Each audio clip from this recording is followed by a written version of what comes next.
Mi nombre es Ana Luisa Chávez y voy a explicar qué es la filogenia y su importancia en la psicología. Bueno, para empezar, la filogenia es aquella ciencia que se va a encargar de contemplar las transformaciones de las que las especies experimentan a lo largo del tiempo. Va a analizar los procesos entre las especies y a comparar esas adaptaciones que se han seguido a lo largo del tiempo, con la finalidad de identificar a los individuos que pertenecen a una especie y a otra y también identificar pues entre especies. Etimológicamente, filogenia viene del griego filón, que significa raza, y genea, que significa generación. La filogenia va a utilizar ciertas herramientas para poder llegar a su objetivo. En este caso, bueno, utiliza rasgos morfológicos y anatómicos y los va a analizar. Va a analizar también la secuencia de ADN y los cambios genéticos que ha habido en las especies y cómo el ambiente en el que ha sobrevivido la especie y el comportamiento han tenido pues que ver con estos procesos evolutivos y con las transformaciones y adaptaciones que tienen las especies. Eh, Hablando del comportamiento, la filogenia pues va a tratar de comprender cómo estos comportamientos, en este caso vamos a hablar de los humanos, pues tienen raíces evolutivas y se va a ayudar de la conducta adaptativa y lo va a analizar en conjunto con el proceso evolutivo. La especie humana se ha ido adaptando en su entorno gracias a dos funciones importantes. Una es las funciones básicas de la especie, como las funciones de protección, cuando hablamos, por ejemplo, de alguna conducta de alarma, de escape, y las relacionales, cuando hablamos de alguna conducta que genera algún vínculo, como por ejemplo madre e hijo, y las funciones de aprendizaje, que son aquellas pues que nos permiten llegar a tener signos o símbolos que nos pueden llegar a servir para comunicarnos, y las ejecutivas, las funciones ejecutivas pues son aquellas que nos permiten tomar mejores decisiones y que nos permiten también crear sociedades, ¿no? Este conjunto o más bien estas funciones nos permiten tener ciertas adaptaciones y esas adaptaciones pues las ha ido estudiando la filogenia y va recogiendo toda esa información de las especies. Eh, y bueno, la filogenia pues se ha dado cuenta que puede ser que un miembro de la misma especie pues reciba cierto o determinado espectro de estímulos, el cual se va procesando de una manera distinta, o esa información pues emite una respuesta conductual.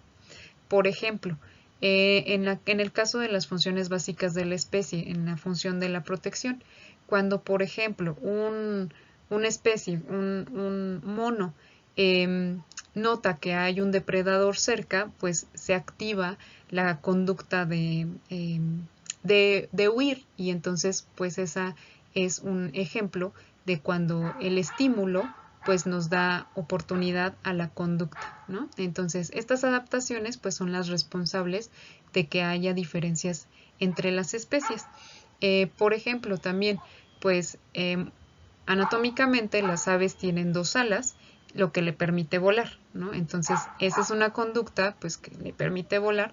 O, por ejemplo, el ser humano, que tiene la capacidad de lenguaje y entonces lo utiliza para comunicarse.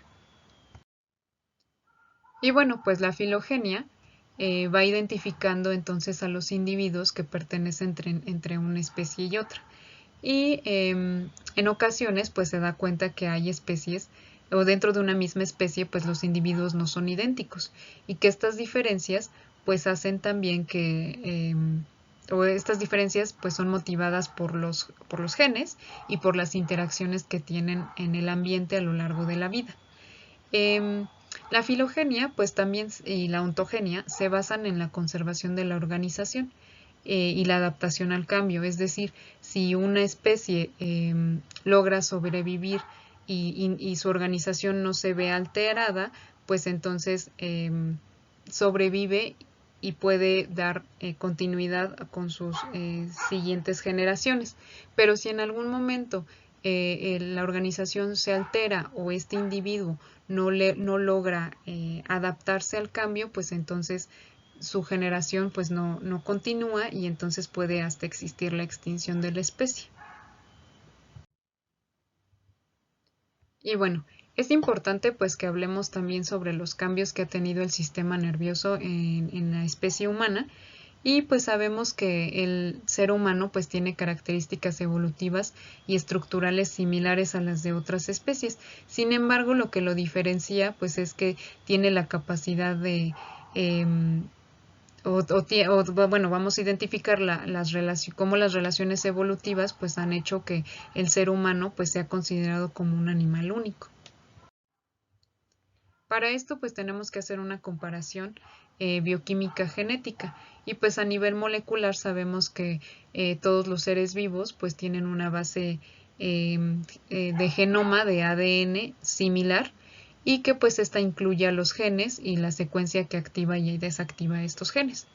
Las neuronas y las células gliales en el cerebro de los humanos y de otras especies pues permiten también procesar respuestas voluntarias e involuntarias y es una similitud que tenemos con otras especies y que estos procesos pues dependen de las células que están interconectadas en el sistema nervioso. Algunas capacidades que tenemos cognitivas como la memoria y la inteligencia pues también son influenciadas por los genes y las características físicas de las especies. Haciendo una comparación anatómico-morfológica, pues nos damos cuenta que el cerebro del ser humano es más grande y con un volumen pues mayor y un peso aproximado de 1,5 kg y contiene aproximadamente 20 millones de neuronas. El tamaño pues es mayor a consideración del cerebro del chimpancé o del primate más cercano que está evolutivamente atrás de nosotros. La región anatómica del sistema nervioso que es exclusiva del hombre pues es la neocorteza y otras estructuras que también tenemos pues es la mano que se distingue de otros primates que pues disponemos nosotros como seres humanos de un pulgar más largo y más robusto y eso nos permite pues mantener o hacer presiones más precisas. Y el bipedismo, que es una posición que mantener la columna erguida y que eso nos permite pues tener las manos libres y realizar pues otras tareas más complejas. En cuanto a la comparación embriológica, bueno, aquí la similitud que tenemos es que el desarrollo embrionario es similar a partir de las 3 etapas que conocemos como cigoto, embrión y feto. Sin embargo, en el sistema nervioso, pues sí tenemos una formación del cerebro con capacidades cognitivas y emocionales superiores a comparación de otras especies, ya que pues nosotros tenemos la capacidad de aprender, de comprender, de analizar y de adaptarnos a entornos más complejos. Y en la comparación de la estructura comportamental, pues aquí sabemos que el ser humano, a diferencia de otras especies, pues tenemos la capacidad, pues ya vimos a partir de todas las comparaciones anteriores que hicimos, pues nos permiten tener comportamientos más complejos, ¿no? Y estos pues nos permiten desarrollar comunidades más complejas o crear sociedades más organizadas, tener esta parte de la cooperación, sensación de empatía y la capacidad de crear lazos afectivos y pues es a comparación de otras especies pues es algo único también del ser humano y esto pues es algo que lo hace un ser biosocial y biocultural. Y bueno, ¿qué relevancia tiene la filogenia en el estudio de la psicología?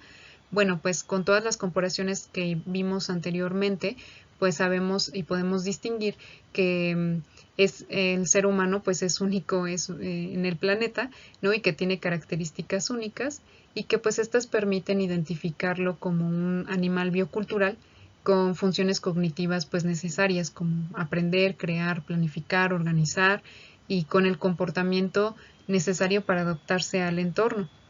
Entonces, esto pues nos ayuda también a la creación de sociedades y de desarrollo de comunidades, así como a otras capacidades que no tienen otras especies como el lenguaje oral y escrito, ¿no? Para expresar nuestro pensamiento.